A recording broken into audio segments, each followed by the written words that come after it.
Hi hello good morning ಎಲ್ರಿಗೂ ಬೆಳಗಿನ ಶುಭೋದಯಗಳು guys. Morning ಎದ್ದು ಎಲ್ಲ ರೊಟೀನ್ಸ್ ಎಲ್ಲ ಮುಗಿಸಿ ತಿಂಡಿ ಮಾಡೋಣ ಅಂತ ನೋಡಿದ್ರೆ ನಮ್ಮ ಮನೇಲಿ ಗ್ಯಾಸ್ ಸ್ಟವ್ ವರ್ಕ್ ಆಗ್ತಾಯಿಲ್ಲ, ಏನೋ ಆಗಿದೆ. ಸೊ ಇವಾಗ ಅದನ್ನು ಸರ್ವಿಸ್ ಮಾಡೋಕ್ಕೆ ಕೊಡಬೇಕು. ಪ್ಯಾಕ್ ಮಾಡಿದ್ದೀನಿ ತೊಗೊಂಡು. ಇವತ್ತು ನನ್ನ ಫ್ರೆಂಡ್ದು GST ಏನೋ ಪ್ರಾಬ್ಲಮ್ ಆಗಿದೆಯಂತೆ. ಸೊ ನೋಟಿಸ್ ಕಳಿಸಿದ್ದಾರೆ, ಅದಕ್ಕೆ GST ಆಫೀಸ್ಗೆ ಹೋಗ್ತಾಯಿದ್ದೀನಿ ಗೈಸ್, ಬನಶಂಕರಿಗೆ. ಅವನು ಕೂಡ ಬರ್ತಾ ಇದ್ದಾನೆ. ಸೊ ಹೋಗ್ಬೇಕು ಇವಾಗ GST ಆಫೀಸ್ಗೆ. ಇದು ಕೊಟ್ಬಿಟ್ಟು ತಿಂಡಿ ಹೋಟೆಲ್ಲೇ, ಮನೇಲಿ ತಿಂಡಿ ಮಾಡಿಲ್ವಲ್ಲ, ತಿನ್ಕೊಂಡು ಬನಶಂಕರಿಗೆ ಹೋಗ್ಬೇಕು. ಫಸ್ಟ್ ಆಫ್ ಆಲ್ ಬರೋಕ್ಕೆ ಹೇಳಿದ್ರು ಅವರು. ಆಲ್ರೆಡಿ ಟೈಮ್ ಆಗ್ತಾಯಿದೆ. ಅಯ್ಯೋ ಈ ಕನ್ನಡಕ. ಬನ್ನಿ ಹೋಗ್ತಾ ಕಂಟಿನ್ಯೂ ಮಾಡುವ. ಈಗ ತೊಗೊಂಡಿದ್ದೇನೆ, ಹೋಗಿ ಕೊಟ್ಬಿಟ್ಟು ಅಲ್ಲಿಂದ ನನ್ನ ಫ್ರೆಂಡ್ ಡೈರೆಕ್ಟಾಗಿ ಅಲ್ಲಿಗೆ ಬರ್ತೀನಿ ಅಂತ ಹೇಳಿದ್ದಾನೆ ಬನಶಂಕರಿಗೆ. ಏನಾದರೂ ಮರ್ತಿದ್ದೀನಾ? ಬನ್ನಿ ನೋಡುವ, ಇದಕ್ಕೆ ಎಷ್ಟು ಕಾಸ್ಟ್ ಆಗುತ್ತೋ ಗೊತ್ತಿಲ್ಲ. ನೋಡಿ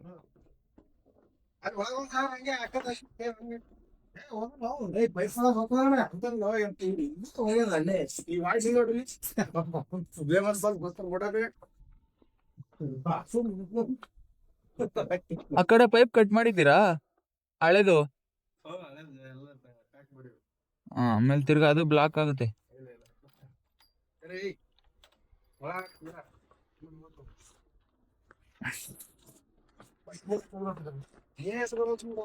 ಕ್ಲೀನಾಗಿ ಹಾಕ್ಬೇಕು, ಇನ್ನಿಟ್ಟು ಒಳಗೆ ಬೆಳೆದಾರ್ದಾಗ ಹಾಕ್ಬೇಕು ಅದಕ್ಕೆ.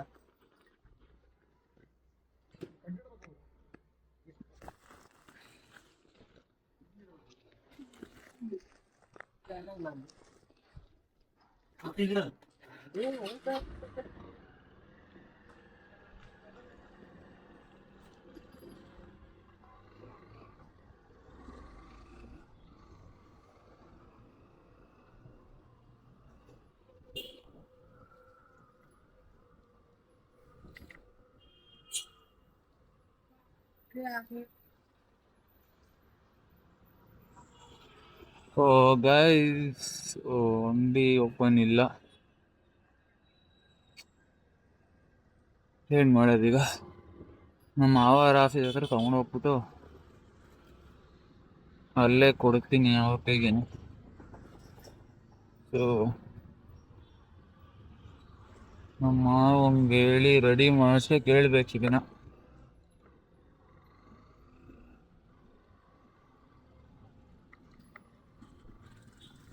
ಬೇರೆ ಕಡೆ ಎಲ್ಲಿದೆ ನನಗೆ ಗೊತ್ತಿಲ್ಲ ಆಯ್ತಾ ಅಂಗಡಿ.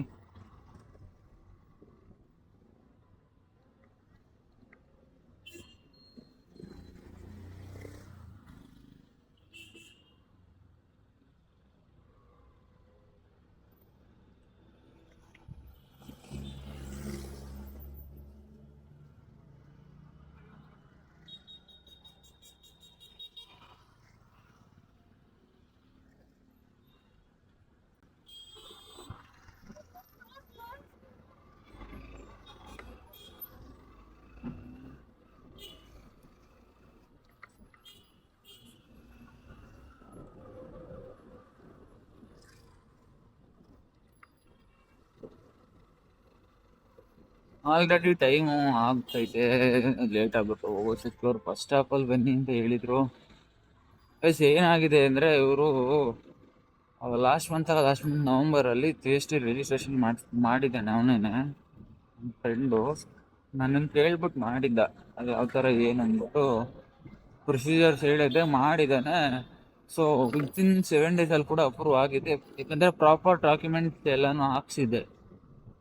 ಸೊ ರಿಜಿಸ್ಟ್ರೇಷನ್ ಕೂಡ ಕಂಪ್ಲೀಟ್ ಆಗಿತ್ತು, GST ನಂಬರ್ ಕೂಡ ಬಂದಿತ್ತು. 1 ಮಂತಿಂದು ಫೈಲಿಂಗ್ಸು ನಿಲ್ ರಿಟರ್ನ್ ಫೈಲ್ ಮಾಡಿದೆ, ಫೈಲ್ ಆಗಿದೆ. ಬಟ್ ಏನಾಗಿದೆ ಪ್ರಾಬ್ಲಮ್ ಅಂದರೆ, ಇವರು GST ಅವ್ರದ್ದು ಆಫೀಸ್ ಏನಿದೆಯಲ್ಲ ಬಿಸ್ನೆಸ್ಸು, ಅಲ್ಲಿ GST ನಂಬರ್ನ ಹಾಕಿಲ್ಲ ಬ್ಯಾನರ್ ಮೇಲೆ. ಆ್ಯಂಡ್ ಅವ್ರು ಕೊಟ್ಟಿರೋಂಥ ಬಿಸ್ನೆಸ್ ನಂಬರ್ ಏನಿದೆ ಅದಕ್ಕೆ ಕರೆನ್ಸಿ ಆಗ್ತಿಲ್ಲ. ನೋಟಿಸ್ ಬಂದಿರೋದು ಪ್ಲೇಸ್ ಆಫ್ ಬಿಸ್ನೆಸ್ ಏನು ಕೊಟ್ಟಿದ್ದೀರಾ ಆ ಬಿಸ್ನೆಸ್ಸಲ್ಲಿ ನಿಮ್ಮ ಬಿಸ್ನೆಸ್ಸೇ ಇಲ್ಲ ಅಂತ ಕೊಟ್ಟಿದ್ದಾರೆ. ಐ ಥಿಂಕ್ ಅವ್ರು ವೆರಿಫಿಕೇಶನ್ ಬಂದಿದ್ದಾರಾ ಇಲ್ವಾ ಅನ್ನೋದು ಗೊತ್ತಿಲ್ಲ. ಎರಡು ಪ್ರಾಬ್ಲಮ್ ಇವ್ರ ಕಡೆಯಿಂದ. ಒಂದು ಕರೆನ್ಸಿ ಹಾಕ್ಸ್ಕೊಂಡಿಲ್ಲ, ಐ ಥಿಂಕ್ ಆ ಟೈಮಲ್ಲಿ ಬಂದು ಕಾಲ್ ಮಾಡಿ ಹೋಗಿದ್ದಾರೆ ಅನ್ಕೊತೀನಿ. ಆ್ಯಂಡ್ GST ನಂಬರ್ ಕೂಡ ಶೋ ಮಾಡಿಲ್ಲಲ್ಲ, ಬಟ್ ಅದರಿಂದ ಪ್ರಾಬ್ಲಮ್ ಆಗಿರಬೇಕು. ಸೊ ಅದಕ್ಕೆ ಈಗ ಶೋಕಾಸ್ ನೋಟಿಸ್ ಕಳಿಸಿ ಅದಕ್ಕೆ ರಿಪ್ಲೈ ಮಾಡದಲ್ಲೇ ಇರೋದ್ರಿಂದ ನೋಡ್ಕೊಂಡಿಲ್ಲ ಇವನು ಏನಿಲ್ಲ. ಅದಕ್ಕೆ ಹೇಳೋದು ಗೈ, ಎಲ್ಲ ವರ್ಕ್ನು ಅವ್ರವರೇ ಮಾಡೋಕ್ಕೆ ಹೋದರೆ ಆಗಲ್ಲ. ಯಾರು ಮಾಡಬೇಕು ಅವರೇ ಮಾಡಬೇಕು ಸರ್. ನೋಡ್ಕೊಂಡಿಲ್ಲ ಏನಿಲ್ಲ. ಶೋಕಾಸ್ ನೋಟಿಸ್ ಬಂದು ಅದಕ್ಕೆ ರಿಪ್ಲೈ ಮಾಡಬೇಕಾಗಿತ್ತು, ರಿಪ್ಲೈ ಮಾಡಿಲ್ಲ. ಈಗ ಅದರಿಂದ ಅವರು ಕ್ಯಾನ್ಸಲೇಷನ್ಗೆ ಹಾಕ್ಬಿಟ್ಟಿದ್ದಾರೆ. ಮತ್ತು ಇವಾಗ ರಿವೋಕೇಷನ್ಗೆ ನಾವು ಅಪ್ಲೈ ಮಾಡಿದ್ದೀವಿ. ಸೊ ರಿಕ್ವೆಸ್ಟ್ ಲೆಟ್ರ್ ಕೊಟ್ಟು GPS ಫೋಟೋನ ಪ್ರೊವೈಡ್ ಮಾಡಿ ಪ್ಲೇಸ್ ಆಫ್ ಬಿಸ್ನೆಸ್ದು ಡಾಕ್ಯುಮೆಂಟ್ಸ್ ಎಲ್ಲ ತೊಗೊಂಡು ಬನ್ನಿ ಅಂತ ಕಾಲ್ ಮಾಡಿದ್ರು. ಸೊ ಎಲ್ಲ ರೆಡಿ ಮಾಡಿಕೊಂಡು ಲೆಟ್ರೇಟಲ್ಲಿ ಲೆಟ್ರೇಟಲ್ಲಿ ಇವತ್ತು ಹೋಗ್ತಾ ಇದ್ದೀವಿ. ಅವನಿಗೆ ಎಷ್ಟು ಐಡಿಯಾ ಇಲ್ವಲ್ಲ, ಅದೇನಾಗಿರೋದು ಬೇರೆ ಸೆಂಟರ್ಗೆ, ಇದು ಸ್ಟೇಟ್ಗಲ್ಲ. ಸೊ ಅದರಿಂದ ನಾನು ಕೂಡ ಹೋಗ್ತಾ ಇದ್ದೀನಿ.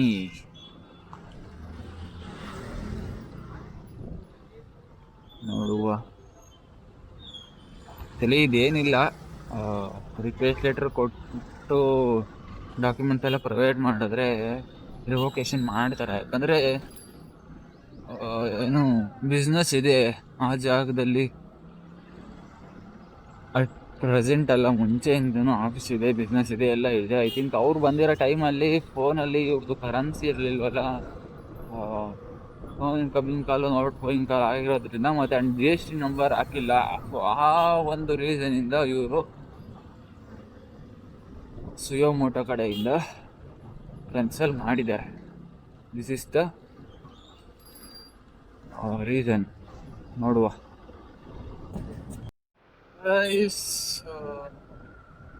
ಹೊಸಹಳ್ಳಿ ಮೆಟ್ರೋ ಸ್ಟೇಷನ್ಗೆ ರೀಚ್ ಆಗಿದ್ದೀನಿ. ನನ್ನ ಗ್ಯಾಸ್ ಸ್ಟವ್ನ ನಮ್ಮ ಮಾವ ಹಾಕಿ ಅದರ ಕೊಟ್ಟು ರೆಡಿ ಮಾಡೋಕ್ಕೆ ಕೊಡಿ ಅಂತ ಹೇಳಿ ಇವಾಗ ಇಲ್ಲಿ ಮೆಟ್ರೋ ಹತ್ರ ಪಾರ್ಕಿಂಗ್ ಮಾಡ್ಬಿಟ್ಟು ಇಲ್ಲಿಂದ ಮೆಟ್ರೋ ಹತ್ಕೊಂಡು ಹೋಗ್ತೀನಿ. ಏನು ಬರೋ ಫುಲ್ಲು ಜಾಗನೇ ಇಲ್ಲ ಪಾರ್ಕಿಂಗ್ ಮಾಡೋಕ್ಕೆ. ದಿಕ್ಕಾಡೆ ಗಾಡಿಗಳೆಲ್ಲ ನಿಲ್ಲಿಸ್ಬಿಟ್ಟಿದ್ದಾರೆ. ಎಲ್ಲೂ ಜಾಗ ಇಲ್ಲ ಗೈಸ್, ಎಲ್ಲಿ ನಿಲ್ಸೋದೀಗ? ನೋಡುವ ಮುಂದೆ ಎಲ್ಲಾದ್ರೂ ಜಾಗ ಇದೆಯಾ, ಇಲ್ಲ ಅಂದರೆ ರಿಟರ್ನ್ ವಾಪಸ್ ತಿರುಗಿಸ್ಕೊಂಬರೋಣ. ಫುಲ್ಲು ನಿಲ್ಸಿದ್ದಾರೆ ಅಪ್ಪ, ನಿಲ್ಸಿದ್ದಾರೆ. ಹಾಂ, ಇಲ್ಲಿ ಜಾಗ ಇದೆ ಗೈಸ್, ಇಲ್ಲೇ ಹಾಕುವ.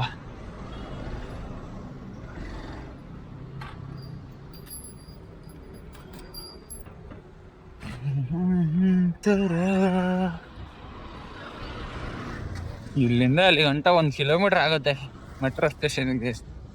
ಇವಪ್ಪ, ಈಗ ಚೆಕ್ ಮಾಡ್ಕೊಬಿಡೋಣ ಫಸ್ಟು. ಗ್ರೀನ್ ಲೈನ್ಗೆ ಹೋಗ್ಬೇಕಾ ಇಲ್ಲ ಪರ್ಪಲ್ ಲೈನ್ಗೆ ಹೋಗ್ಬೇಕಾ ಅಂತ.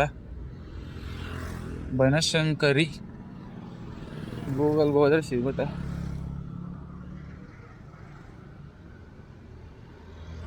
Banashankari purple line, Banashankari metro station purple line or green.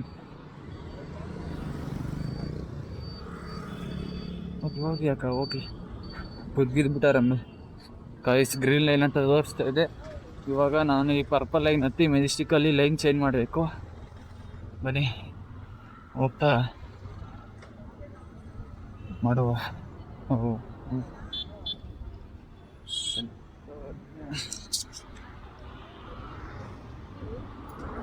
Hosahalli intersection Balagangadhara ನಾಥ ಸ್ವಾಮಿ ನಿಲ್ದಾಣ, Hosahalli.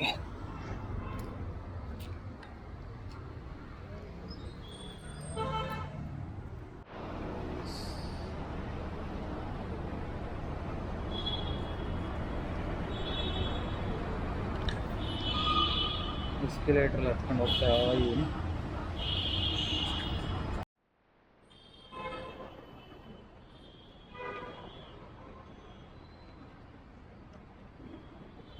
waiting for metro, guys.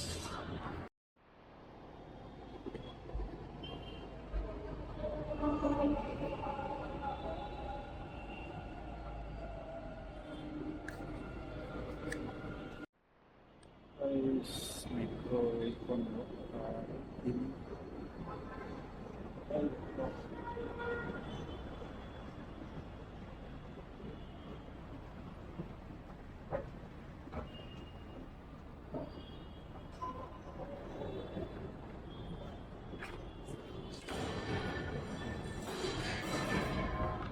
ಯಪ್ಪ, ಇಲ್ಲಿಂದ ವಾಕಬಲ್ ಡಿಸ್ಟೆನ್ಸು ಬಸ್ ಸ್ಟ್ಯಾಂಡ್ಗೆ ಅಲ್ಲೇ ಇರೋದು. ಸೊ ಆ ಕಡೆ ಇಳ್ಕೋಬೇಕಾಗುತ್ತೆ ನಾನು. ಸರಿ, ಈ ಕಡೆ ಇಳ್ಕೋಬೇಕು ಗೈಸ್. ಬನ್ನಿ ಹೋಗುವ.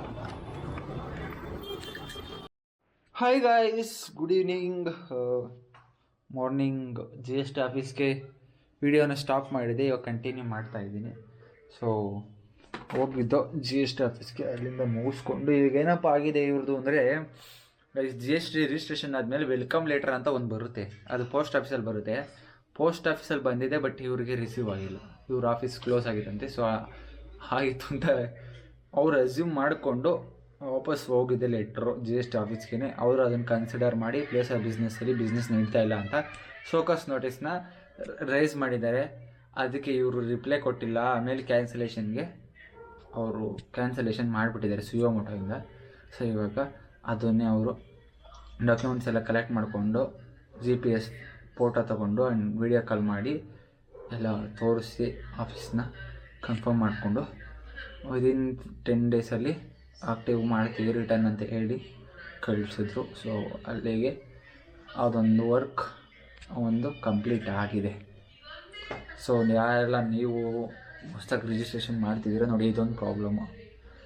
ಐ ಥಿಂಕ್ ನಾನು ಈ ಕೇಸಲ್ಲೇ ನೋಡಿದ್ದು. ಮುಂದೆ ಎಲ್ಲ ಜಿ ಎಸ್ ಟಿ ಆಫೀಸ್ಗೆ ಸಲ ಹೋಗಿದ್ದೀವಿ ಆ್ಯಂಡ್ ರಿಜಿಸ್ಟ್ರೇಷನ್ ಕೂಡ ಮಾಡಿದ್ದೀನಿ. ಬಟ್ ಈ ಥರ ಒಂದು ವೆಲ್ಕಮ್ ಲೆಟರ್ ಬಂದಾಗ ರಿಸೀವ್ ಆಗಿಲ್ಲ ಅಂತ ವಾಪಸ್ ಶೋಕಾಸ್ ನೋಟಿಸ್ ಕಳಿಸಿದ್ದಾರೆ. ಬಟ್ ಅದಕ್ಕೆ ರಿಪ್ಲೈ ಮಾಡಿದರೆ ಇವರು ಓಕೆ ಹಾಕಿದ್ದು ಏನು ಪ್ರಾಬ್ಲಮ್ ಆಗ್ತಿರಲಿಲ್ಲ. ಶೋಕಾಸ್ ನೋಟಿಸ್ಗೆ ರಿಪ್ಲೈ ಮಾಡ್ದಲೇ ಇರೋದ್ರಿಂದ ಅವರು 24 ನವಂಬರ್ಗೆ ಡಿಸೆಂಬರ್ಗೆ ಶೋಕಾಸ್ ನೋಟಿಸ್ ಕಳಿಸಿದ್ದಾರೆ. ಬಟ್ ಅದಕ್ಕೆ ರಿಪ್ಲೈ ಮಾಡಿಲ್ಲ. 6th ಜಾನ್ವರಿಗೆ ಕ್ಯಾನ್ಸಲೇಷನ್ ಮಾಡಿಬಿಟ್ಟಿದ್ದಾರೆ. ಸೊ ಇವಾಗ ಇವ್ರು ರಿಟರ್ನ್ಸ್ ಫೈಲ್ ಮಾಡೋಕ್ಕಾಗ್ತಾಯಿಲ್ಲ. ಅವ್ರು ಮತ್ತೆ ರಿಯಾಕ್ಟಿವೇಟ್ ಮಾಡೋವರೆಗೂ ಏನೂ ಮಾಡೋಕ್ಕಾಗಲ್ಲ. ಸೊ ಇದೊಂದು experience. Today I got it. So ಅಲ್ಲಿಗೆ ಮಾತಾಡಿ ಡಾಕ್ಯುಮೆಂಟ್ಸ್ನೆಲ್ಲ ಸಬ್ಮಿಟ್ ಮಾಡಿ ಬಂದು. ಸೊ ಮಾರ್ನಿಂಗಿಂದ ಅಷ್ಟೇ ಇವತ್ತದು ವರ್ಕ್. ಆ್ಯಂಡ್ ನಮ್ಮ ಮನೇಲಿದ್ದಾರೆ ಇವತ್ತು ಪುಟ್ಟ ಮಲ್ಲು. ಏನ್ರಿ ಪುಟ್ಟ ಮಲ್ಲು, ಮನೆಗೆ ಬಂದುಬಿಟ್ಟಿದ್ದೀರಾ? ಬರಬಾರ್ದ? ಹಾಂ, ಬರಬಾರ್ದ? ಯಾರು ಪರ್ಮಿಷನ್ ತಗೊಬಂದೆ? ಯಾರು ಪರ್ಮಿಷನ್ ತಗೊಬಂದೆ? Indian central government. ಅದ್ಯಾವುದು? ಅದೇ ಗೊತ್ತಿಲ್ವಾ? ಹಾಂ, video Indian central government. Indian central ICG ಯಾವ್ದಲ್ಲ ಇದು? ನಂಗೆ ಗೊತ್ತಿಲ್ಲ ನಿಜವಾಗ್ಲೂ ಹೇಳೋದು. ಸ್ವಲ್ಪ ಇನ್ಫಾರ್ಮೇಷನ್ ಹೇಳಿ ಗುರು, ಇವಾಗ ನಂಗೆ ಗೊತ್ತಿಲ್ಲ, ತಿಳ್ಕೊಂಡಂಗಾಗುತ್ತೆ. ಸರ್ಕಾರ ಅಲ್ಲ, ಇಂಡಿಯನ್ ಸೆಂಟ್ರಲ್ ಗೌರ್ಮೆಂಟ್ ಅಂತ ಹೇಳ್ತಿದ್ಯಲ್ಲ, ಸೆಂಟ್ರಲ್ ಗೌರ್ಮೆಂಟ್ ಅಂತ ಹೇಳಿದ್ರೆ ಆಗಲ್ವಾ? ಅಲ್ಲೇ ನಿಂತ್ಕೋ ಆಯಿತು ಗೈಸ್. ಆಲೆ ಮಲ್ಕೊಳಕ್ಕೆ ಹೋಯ್ತಾವ, ಇನ್ನು 10 ಗಂಟೆ ಆಗಿಲ್ಲ. ದಾಟ್ಬಿಡ ವಿಡಿಯೋ. ಯಾಕಪ್ಪ ಗೈಸ್, ಅಣ್ಣ ನಾಳೆ ರಜಾ ಅಂದ್ಬಿಟ್ಟು ಹಂಗೆ ಇವ್ನಿಗೆ ಸಾಟರ್ಡೆ ರಜಾ ಆಫೀಸೆಲ್ಲ. ಸೆಕೆಂಡ್ ಸ್ಯಾಟರ್ಡೆ 4th ಸ್ಯಾಟರ್ಡೆ ರಜಾ. ಇಲ್ಲಿ ಬಂದಾನೆ ನಾಳೆ ಊರಿಗೆ ಹೋಗ್ತಾನಂತೆ. ಫುಲ್ ಜಾಲಿ ಅಲ್ಲ ಮೇಲೂ, ಜಾಲಿ ಎಲ್ಲ ಜಾಲಿ ಮಾಡ್ತಾನೆ ಚೆನ್ನಾಗಿ ಹುಡುಗ. ಅಲ್ಲ ಎಷ್ಟು ದಿವಸ ಆಯ್ತು ಬಂದಿಲ್ಲ ಇಲ್ಲಿಗೆ? 1 ತಿಂಗಳಾಗಿತ್ತಾ? 15 ದಿವಸ ಆಗಿತ್ತು. ಹೋದ ವಾರ ಬಂದಿದ್ದ. ಊರಿಗೆ ಹೋಗಿದ್ದೋ ಅಲ್ವಾ ನಾವು? ಕರೆಕ್ಟು ಗೈಸ್, ಹಬ್ಬಕ್ಕೆ ಹೋಗಿದ್ದು. ಆ್ಯಂಡ್ ಇನ್ನೇನಪ್ಪ ಅಂದರೆ ಇವತ್ತಿನ ವೀಡಿಯೋದಲ್ಲಿ ಅಷ್ಟೇ. ಇವಂದು ಆ್ಯಂಡ್ ನಂದು ಒಂದು Q&A ಮಾಡೋಣ ಅಂತ ಪ್ಲ್ಯಾನ್ ಇತ್ತು ಇವತ್ತು. ಅಣ್ಣಂಗೆ ಏನೋ ಪುಟ್ಮಲ್ಲವರು ನಮ್ಮದು ಕ್ವಶನ್ ವಿತ್ ಆನ್ಸರ್ಸ್ ಅಂತ ಮಾಡೋಣ ಅಂತ ಅಂದ್ಕೊಂಡೆ. ಬಟ್ ಏನೋ ಇವತ್ತು ಅವನಿಗೆ ಮಾತಾಡೋಕ್ಕೆ ಮೂಡಿಲ್ವಂತೆ. ಗೂಗ್ಲಿ ಸ್ಟೈಲಲ್ಲಿ ಹೇಳ್ತಾನೆ, ಮೂಡ್ ಬಂದಂಗೆ ಮಾತಾಡ್ತೀನಿ ಬಿಡು ಅಂತ. ಸೊ ಇದು ಬೇಕಾ ಗೈಸ್? ನೋಡಿ, ನಾನು ಈ ಸ್ಕ್ರೀನನ್ನು ವಿಡಿಯೋ ಮಾಡೋಕ್ಕೆ ಅಂತ ಇಟ್ಕೊಂಡಿದ್ರೆ ಇದನ್ನು ಬಂದಾಗೆಲ್ಲ ಬಿಚ್ಚುತ್ತಾನೆ. ಒಜ್ಕೊಂಡು ಮಲ್ಕೋತಾನೆ. ಯಾಕೆ ರಗ್ಗಿಲ್ವ ದೊಡ್ಡದು ಬೇಡ ಸ್ಮೆಲ್ ಬೆಡ್ಶೀಟ್ ಐತೆ ತಗೊಂಡು ಒಜ್ಗಳು. ಸ್ಮೆಲ್ ಕಣ ಏನ್ ಸ್ಮೆಲ್? ಬಾಡಿ ಸ್ಮೆಲ್ಲ? ನೀನ ಕಡೆ ಈ ಥರ ಹೇಳೋದಲ್ಲಿ ನಿಂಗೆ ಗೊತ್ತಾಗಲ್ಲ ನೀನು ಮಾತ್ರ ಸ್ಪೆಷಲ್ ಆಗಿ ಬಂದ್ವಿ. ಅಪ್ಪ ದೇವ್ರೆ. ಅದು ನಿಂದರಾಗಲ್ಲ. ಅಲ್ಲ ಈ ಸ್ಕ್ರೀನ್ ಎಲ್ಲ ಬಿಚ್ಚಿಸ್ತೀಯಲ್ಲ, ಏನಾಗಲ್ಲ. ಬಾ ಬಿಚ್ಕೊ ಬೈಲಿ. ನಾನು ಬೇರೆಯವನಲ್ವಾ ಅದಕ್ಕೆ. ಅಲೋ ಸ್ಕ್ರೀನ್ ಇರೋದು ವಿಡಿಯೋ ಮಾಡಕ್ಕೆ ಅಂತ ಮಡಿಕೊಂಡಿದ್ದೀನಿ. ನೀನು ಗೈಸ್ ಕಿತ್ತೆ ಬಿಟ್ಟ. ಲೈ ಏನ್ಲ ಮಲ್ಲದೀನಿ ಈ ಥರ ಯಾವಾಗ್ಲೂ ಹಿಂಗ್ ಮಾಡ್ತೀಯಾ? ಒಂದು ವಾರಾಗೆ ಇಲ್ವಾ ನೆಕ್ಸ್ಟ್ ಟೈಮ್ ಕಟ್ಕೊ. ಥೂ ಏನೇ ಹೇಳಿ ಗೈಸ್, ಇವನು ಇದಾನಲ್ಲ, ಇವನು ಬಲೆ ಆಟ ಆಡ್ತಾನೆ. ಸಾಕು ಏನು ಗೊಬ್ಬರ ಹಾಕ್ಬಿಡಂಗೆ ಗೈಸ್. ಇರೋ ನಿಮಿಷ ಗೈಸ್, ಇವತ್ತಿನ ವಿಡಿಯೋ ಇಷ್ಟೇ. ಎಲ್ರಿಗೂ ನಾಳೆ ಸಿಗ್ತೀನಿ. ಅಲ್ಲಿವರೆಗೂ ಉಣ್ಕೊಂಡು ತಿನ್ಕೊಂಡು ಆರಾಮಾಗಿ ನಿದ್ದೆ ಮಾಡಿ. ಯಾರೆಲ್ಲ ಸಬ್ಸ್ಕ್ರೈಬ್ ಮಾಡ್ಕೊಳ್ಳಿಲ್ಲ ಸಬ್ಸ್ಕ್ರೈಬ್ ಮಾಡ್ಕೊಳ್ಳಿ. ಸ್ಕ್ರೀನು ಇವಾಗ ಪರ್ದೆನ ಎಳಿತಾ ಇದ್ದೀವಿ ಗಾಯ್ಸ್. ಆಗ